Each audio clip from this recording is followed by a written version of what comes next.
बिस्मिल्लाहिर्रहमानिर्रहीम। अस्सलाम वालेकुम नाज़रीन, आप यूट्यूब चैनल देख रहे हैं। मैं इमरान खान हूँ। एक बड़ी ज़बरदस्त खबर देता हूँ, मेरे सोर्स ने मुझे भी बताई है और ये बड़ा करीबी सोर्स है और बड़ी ज़बरदस्त चीज़ इसने मुझे बताई है। मुस्लिम लीग नून ने एक नया बयानिया तैयार किया है और उस बयानिए के ऊपर बड़ा ज़बरदस्त काम होने वाला है। इमरान खान साहब ने एक इंटरव्यू दिया और उस इंटरव्यू का दूसरा हिस्सा जो है वो एक दिन के बाद आया और उसमें अमरीकी साइफ़र के हवाले से कुछ गुफ्तगू थी। पहले तो मैं आपको बताऊंगा कि वो गुफ्तगू थी क्या। मैंने पिछले वीलॉग में इसके बारे में बात की है, लेकिन अब बयानिया बनाया जा रहा है मरीम नवाज़ के मीडिया सेल की जानिब से। मरीम नवाज़ जो स्टेटमेंट देंगी वो मैं आपको एज इट इज़ बता देता हूँ, क्योंकि वहाँ डिस्कशन हुई है। उसमें जो जुमले हैं लगभग इससे मिलते जुलते होंगे कि अमरीकी साजिश का कुछ जाली बयानिया घड़ने वाला अब अमरीका के पाँव पड़ रहा है या अमरीका की मिन्नतें कर रहा है कि मुझे इक़्तिदार वापस दिला दो। इस किस्म का बयानिया जो है वो मरीम नवाज़ को बना कर दिया गया है। ये जुमले आप याद रखिएगा, इससे मिलते जुलते जुमले आपको मरीम नवाज़ से सुनने को मिलेंगे। कोई लफ्ज़ आगे पीछे हो सकते हैं, लेकिन ये बाकायदा मीटिंग के अंदर बैठ के मरीम नवाज़ को याद करवाया गया कि ये वाला बयानिया अब हमने लेकर चलना है। और बहुत सारे जो दानिश्वर हैं, भिखारी दानिश्वर, उन्होंने और बहुत सारे दीगर लोगों ने जो PMLN के करीबी सहाफ़ी हैं, उन्होंने भी ये बयानिया जो है वो इसको अब फैलाया सोशल मीडिया पे। एक्चुअली इमरान खान ने कहा क्या, सवाल क्या था, उसका जवाब क्या था, मैं आपको बता देता हूँ। इमरान खान साहब से जब सवाल किया गया अमरीकी साजिश के हवाले से, तो इमरान खान साहब ने उसका जवाब ये दिया, ये जो कुछ भी हुआ, मेरा मतलब है अब चीज़ें सामने आ रही हैं, ये अमरीका नहीं था। यानी इब्तदाई तौर पर अमरीका की जानिब से मुझे हटाने का मुतालबा नहीं किया गया था, बल्कि जो शवाहिद अब सामने आ रहे हैं उनकी रोशनी में बदकिस्मती से जनरल बाजवा था, जिसने किसी भी तरह अमरीकियों को यह यकीन दिलाया कि मैं अमरीका का मुखालिफ हूं। अच्छा, ये इमरान खान साहब ने अंग्रेजी में इंटरव्यू दिया है और इसका मैं उर्दू में आपको ट्रांसलेशन बता रहा हूं, जरा एक दफ़ा आप और सुन लें। इसी हिस्से के ऊपर वो सारा जोर दे रहे हैं कि इमरान खान ने यू टर्न ले लिया कि ये अमरीकी साजिश नहीं है। ये जो कुछ भी हुआ, मेरा मतलब है अब चीज़ें सामने आ रही हैं, ये अमरीका नहीं था। यानी इब्तदाई तौर पे अमरीका की जानिब से मुझे हटाने का मुतालबा नहीं किया गया था, बल्कि जो शवाहिद सामने आ रहे हैं उनकी रोशनी में बदकिस्मती से जनरल बाजवा था, जिसने किसी भी तरह अमरीकियों को ये यकीन दिलाया कि मैं अमरीका मुखालिफ हूँ। ये अल्फाज थोड़े ऊपर नीचे हो सकते हैं क्योंकि वो अंग्रेज़ी में बात की है और यहाँ मैं इसको उर्दू में ट्रांसलेट कर रहा हूँ। ये यानी रजीम चेंज, यानी इमरान खान साहब ने दिस का लफ्ज़ यूज़ किया, आगे उन्होंने वो नहीं बताया कि वो किस चीज़ के बारे में बात कर रहे हैं, तो उससे हम ये अखज़ करेंगे रजीम चेंज के बारे में बात कर रहे हैं। ये आने वाले शवाहिद की रोशनी में वहाँ से इंपोर्ट नहीं हुआ था। वहाँ से इंपोर्ट का मतलब है अमेरिका से पाकिस्तान में नहीं लाया गया था, बल्कि ये पहले यहाँ से वहाँ एक्सपोर्ट हुआ था। यानी इमरान खान साहब जो बात बताना चाह रहे हैं वो बताना चाह रहे हैं, ये जो रजीम चेंज ऑपरेशन वाला पूरा कॉन्सेप्ट है, ये डायरेक्टली अमेरिका से पाकिस्तान नहीं भिजवाया गया, बल्कि ये पहले पाकिस्तान से अमेरिका भिजवाया गया। और इमरान खान साहब ने और कहा और वो कुछ कहना चाहते थे, लेकिन यहां पे उनको सहाफ़ी ने रोक दिया। अब मैंने रब्ता किया उन लोगों से, मैंने कहा जी इमरान खान साहब एक्चुअली क्या कहना चाहते थे। उन्होंने कहा जी वो बात तो उन्होंने अगले सवाल के जवाब में कह दी है। मामला ये है कि ये आइडिया यहां से वहां एक्सपोर्ट किया गया, जनरल बाजवा ने किया, और वहां से फिर यहां इंपोर्ट किया गया कि जनाब अब ये साइफर आ गया है, लिहाजा इमरान खान साहब को हटा दिया जाए। तो अमेरिकन मुदाखलत पे आगे इमरान खान साहब ने बात की है, जिसको सारे छुपा रहे हैं और इसके बारे में बात नहीं कर रहे। सवाल जो बात काट कर एंकर ने किया और इमरान खान साहब को बात मुकम्मल नहीं करने दी, उसने कहा क्या आप अभी भी इस बात पर यकीन रखते हैं कि आपको ऑफिस यानी PM ऑफिस से निकलवाने में अमेरिका ने किरदार अदा किया? तो इमरान खान साहब ने कहा well, cipher is a reality. Cipher एक हकीकत है, वो एक ऑफिशियल मीटिंग थी जिसके मिनट्स दोनों अतराफ पर रिकॉर्ड पर लाए गए। यानी एक ऑफिशियल मीटिंग हो रही थी, ये उसका हिस्सा था साइफर, और इसके मिनट दोनों अतराफ यानी अमेरिका और पाकिस्तान दोनों तरफ ये रिकॉर्ड पर लाए गए। अमरीकी under secretary of the state for south Asia Donald लू और पाकिस्तानी सफीर दोनों के दरमियान ये मीटिंग थी। फिर इमरान खान साहब ने कहा और ये कौमी सलामती कौंसल और काबीना के सामने रखे गए ये वाले मिनट्स, यानी जो साइफर है इसके मिनट्स कौमी सलामती कौंसल और काबीना के सामने रखे गए पाकिस्तान में। इस सब के बावजूद ये अब माजी का हिस्सा है, हमें आगे बढ़ना होगा। अमेरिका के साथ अच्छे ताल्लुकात पाकिस्तान के मफाद में हैं और हम ऐसा ही चाहते हैं। देखिए, ये बात तो इमरान खान साहब पहले दिन से कह रहे हैं कि हम दोस्ती सबके साथ करना चाहते हैं, लेकिन गुलामी किसी की नहीं करना चाहते। हम आगे बढ़ने के लिए तैयार हैं, लेकिन गुलाम बनने के लिए तैयार नहीं हैं। वो बार बार ये बात करते रहे हैं, आज भी ये बात कर रहे हैं। उन्होंने कभी नहीं कहा कि मैं अमेरिका से एक जंग करने जा रहा हूं। उन्होंने कभी नहीं कहा कि मैं अमेरिका के साथ एक लड़ाई करूंगा। उन्होंने कहा मैं अमेरिका से ताल्लुकात रखूंगा, अच्छे ताल्लुकात रखूंगा, लेकिन गुलामी के ताल्लुकात नहीं रखूंगा, खुददारी के ताल्लुकात रखूंगा, अपने कौम का मफाद आगे रखूंगा और अमरीकी मफाद जो है वो उसके बाद रखूंगा। ये इमरान खान साहब हमेशा से कहते हैं और यही ठीक बात है। और इसी इंटरव्यू में इमरान खान साहब ने बाकी बातें भी की हैं कि भाई हमारे मामले के अंदर जो है वो हमें हमारी अखलाकियात को उस तरह का ना बनाया जाए ना। हमारे यहाँ पे ज़्यादातर लोग गरीब हैं और हमारे मामलात भी और तरह के हैं। 22 करोड़ की आबादी है पाकिस्तान की। इमरान खान साहब ने ये सारे मसाइल इसी इंटरव्यू के अंदर बताए हैं। अब एक्चुअली मौक़िफ़ क्या है, वो ये है कि जनरल रिटायर कमर जावेद बाजवा ने अपनी लॉबिंग के ज़रिए से अमेरिका को इस बारे में कन्विंस किया कि इमरान खान आपका दुश्मन है, और फिर अमेरिका के अंदर ये ख्वाहिश पैदा की कि इमरान खान को निकाला जाए ताकि अमरीकी मफादात जो हैं वो उनके खिलाफ है इमरान खान। तो उसके बाद अमेरिका से साइफर आ गया और उस साइफर की बुनियाद के ऊपर पाकिस्तान में रिजीम चेंज ऑपरेशन लॉन्च किया गया और उस ऑपरेशन के नताइज आपके सामने हैं। तो ये इमरान खान साहब एक्चुअली इस चीज़ को ऐसे रखते हैं सामने, लेकिन अब इसके ऊपर जो बनाया जाएगा गेम वो मैंने आपको बता दिया। मरियम नवाज को बाकायदा जुमले भी बता दिए गए हैं। इमरान खान साहब ने वीडियो लिंक के ऊपर एक खिताब भी किया। उन्होंने कहा कि हमारी हुकूमत में साबिक आर्मी चीफ सुपर किंग था और सारे फैसले वही करता था। जनरल रिटायर बाजवा ने एतराफ़ किया कि अमेरिका इमरान खान से खुश नहीं था। साबिक आर्मी चीफ ने गुज़िश्ता दिनों एक सहाफ़ी से हुकूमत गिराने से मुताल्लिक जो बातें की, मुझे उस पर सबसे ज़्यादा हैरत हुई। ये सोशल मीडिया का दौर है। जिस रोज़ हमारी हुकूमत हटाई गई तो कौम को मालूम था कि वो कौन था। उसने एतराफ़ किया कि मुल्क की माशी सूरत-ए-हाल ख़राब थी और ख़ारजा पॉलिसी भी ख़राब। अमेरिका इमरान खान से शदीद नाराज़ था। जनरल बाजवा के पास जो पावर थी वो सुपर किंग था और सारे फैसले करता था।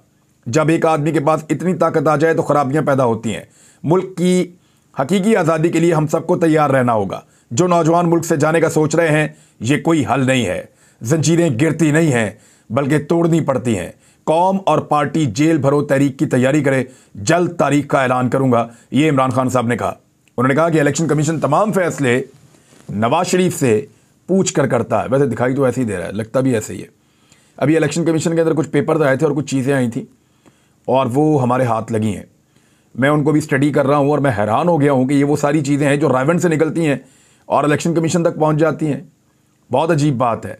और इंस्ट्रक्शन कैसे जाती है, अगला बंदा कौन होगा। जो मेरा सोर्स है उसने मुझे बहुत अजीब चीज़ें बताई हैं इलेक्शन कमीशन के बारे में। यानी कुछ शक रह गया था तो वो भी पूरा हो गया है। इमरान खान ने कहा कि जेल भरो तहरीक की तैयारी जारी है। चंद रोज़ में ऐलान करूंगा। इलेक्शन कमीशन तमाम फैसले नवाज शरीफ से पूछ कर करता है। कौम तैयारी कर ले, ये दोबारा अदलिया पर दबाव डालेंगे।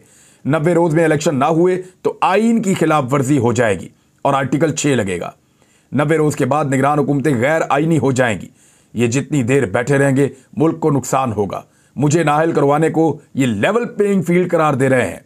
75 साल में हालात कभी ऐसे ना थे जो अब हैं।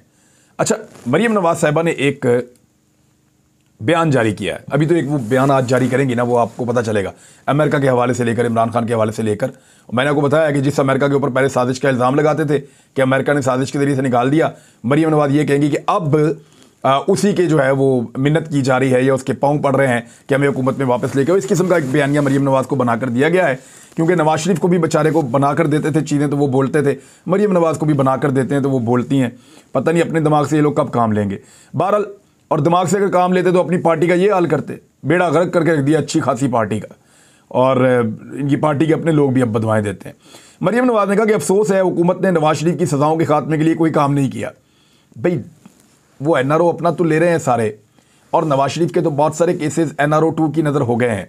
यानी नैब कवानीन के अंदर जो तरामीम आई हैं, शरीफ ख़ानदान के तमाम अफराद को उससे फ़ायदा पहुँचा है। जरदारी ख़ानदान को भी उससे फ़ायदा पहुँचा है।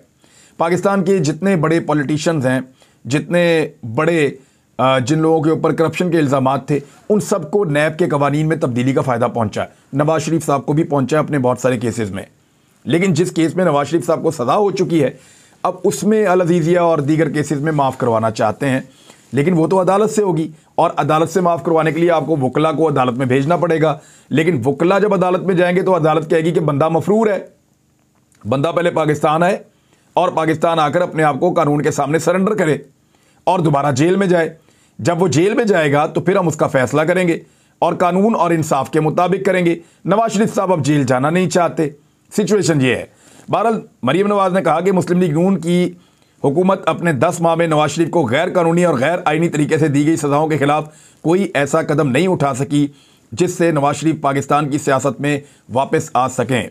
मरीम नवाज अब ये गिला कर रही हैं कि शहबाज शरीफ को अपने केसेस खत्म करवाने की बजाय या बाकी लोगों के केसेस खत्म करवाने की बजाय फौरी तौर पे नवाज शरीफ के केसेस खत्म करवाने चाहिए। लेकिन नवाज शरीफ तो सजा याफ्ता है।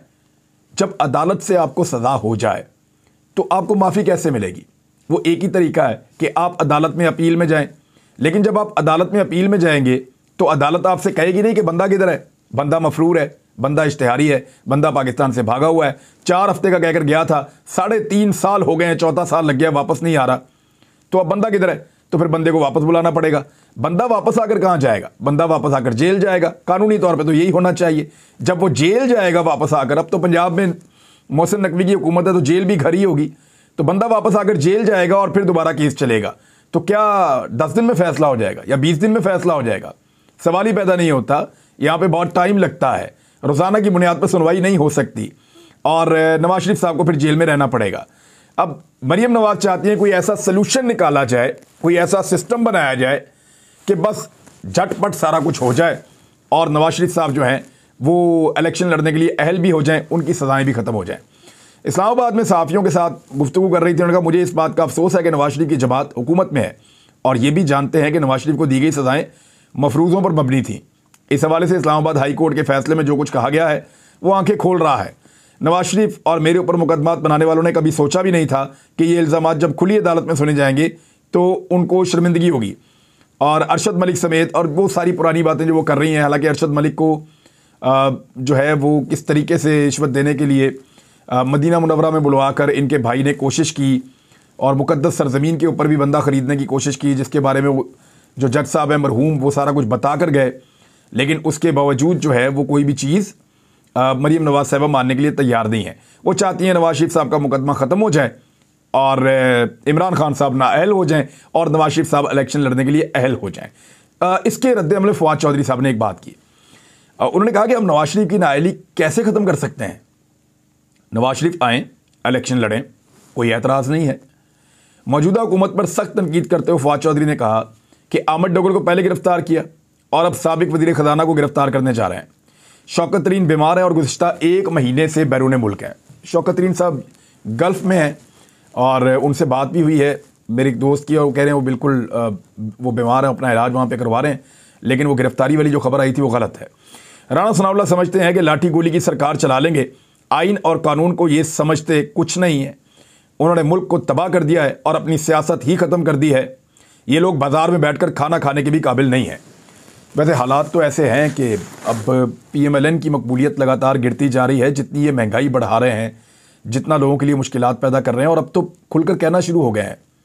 यानी पहले ये कहते थे कि हम महंगाई ख़त्म करने आ रहे हैं, फिर ये कहते थे कि हमने थोड़े से मुश्किल फ़ैसले करने हैं, महंगाई ख़त्म होने वाली है, फिर ये कहते थे कि थोड़े दिनों के अंदर जितना रिलीफ होगा सारा आपको देंगे, फिर ये कहना शुरू हो गए जो किया इमरान खान ने किया है, और अब ये कह रहे हैं कि इस मुआहदे के बाद हम आपको महंगाई कम नहीं कर सकते, आपको महंगाई अब बर्दाश्त करनी पड़ेगी। तो ये जो सफ़र किया है इन्होंने, एक्चुअली ये पाकिस्तानी कौम सफ़र कर रही है अंग्रेज़ी वाला, यानी जिसको बर्दाश्त करना, मुसीबतें बर्दाश्त करना। पाकिस्तानी कौम जो है वो बहुत मुश्किल में पड़ गई है रिजीम चेंज ऑपरेशन के बाद से लेकर अब तक। आज हम एनालिसिस कर रहे थे बैठे हुए कुछ दोस्त कि सबसे ज़्यादा रिजीम चेंज ऑपरेशन के बुरे असरात किस पर पड़े, तो नंबर 1 तो पाकिस्तानी कौम है, उसके ऊपर ही सबसे बुरे असरात पड़े। नंबर 2 पाकिस्तान की एस्टेब्लिशमेंट है जिसकी क्रेडिबिलिटी बिल्कुल ही ख़त्म हो गई और पाकिस्तान की अवाम को उनसे बड़े सख्त गिले और शिकवे हो गए। नंबर 3 पे ये PDM की जमातें, ख़ासतौर पे PMLN जिनको बहुत मार पड़ी है, और फिर MQM जिनको बहुत मार पड़ी है, और वो पब्लिक के अंदर इलेक्शन लड़ने के काबिल नहीं रहे। दूसरी जानिब राणा सनाउल्लाह साहब ने शौकत तरीन साहब की गिरफ्तारी के बारे में कह दिया कि बिल्कुल वो होनी चाहिए और वो गिरफ्तारी के लिए हमने इजाज़त दे दी है, और साथ ही उन्होंने कहा कि इमरान खान सियासी दहशतगर्द का रूप धार चुके हैं। वैसे दहशत तो इमरान खान साहब से आ रही है इनको, ये तो बात ठीक है, वाकई इन पॉलिटिकल लोगों के लिए एक सियासी दहशतगर्द अगर कोई है तो वो इमरान खान है। वो इमरान खान तो दूर की बात है, उनकी पार्टी की सेकंड थर्ड लीडरशिप जो निकलती है बाहर, तो वहाँ पे हज़ारों की तादाद में बहुत बड़े बड़े मजमे इकट्ठे हो जाते हैं। आपने अभी मुराद सईद को देखा कि मुराद सईद का ये मुकाबला नहीं कर पा रहे। मरीम नवाज जाएं और जाकर मालाकंड में जितने लोग मुराद सईद को लेने आए थे, सिर्फ बगैर बुलाए हुए, जितने लोग उनके साथ कागजात नामजदगी जमा करवाने के लिए गए हैं बगैर बुलाए हुए, उतने लोगों का मरीम नवाज मालाकंड में एक जलसा ही करके दिखा दें, जलसा करके दिखा दें। उनके अपने जो सूबाई सदर हैं उनका ताल्लुक भी मालाकंड से है, अमीर मुकाम साहब, तो करके दिखा दें। इस वक्त लोग नहीं आएंगे, इस वक्त लोग बात मानने को तैयार नहीं हैं, क्योंकि जो मुश्किल के अंदर लोगों के साथ खड़ा रहा, लोग उसके साथ अब खड़े रहेंगे। और दूसरा, रजीम चेंज ऑपरेशन के असरात लोगों को बहुत परेशान कर रहे हैं। आखिरी खबर यह है कि PMLN ना पूरी तरह से नौजवानों को टारगेट करने जा रही है। उन्होंने बड़ी कोशिश की है, उनको ये आइडिया हो गया कि नौजवान पाकिस्तान तहरीक इंसाफ की तरफ जा रहे हैं, तो उनको काबू किया जाए। उसके लिए वो यूनिवर्सिटीज़ में, कॉलेजेस में, हर जगह पे अब पैसा वैसा भी काफ़ी खर्च करेंगे और मेंबर साजी करने की कोशिश करेंगे। देखते हैं कितनी कामयाबी मिलती है, इसको आपको रिपोर्ट भी करेंगे। अब तक के लिए इतना ही। अपना ख्याल रखिएगा, अपने चैनल का भी। अल्लाह हाफिज़।